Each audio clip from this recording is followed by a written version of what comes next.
So the story of our boxcar here at Fort Indiantown Gap begins in 1947.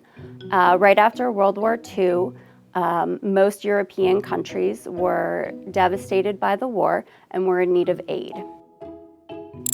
In 1947, the American people started a grassroots effort to aid the French and Italian people. They started the Friendship Train. This train started in California and made its way to New York, and there was a second train that went from Texas up to Chicago. By the time they got to New York, there were 700 cars, and it contained over $40 million worth of supplies of food, medicine, clothing, and other needed aid.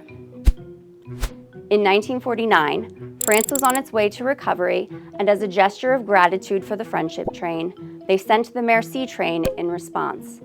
This train consisted of 49 40 and 8 boxcars, one for each state and one split between DC and the territory of Hawaii.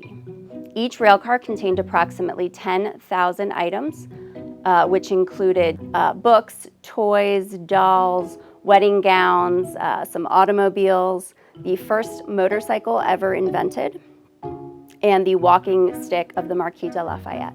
So there were also some priceless historic artifacts as well.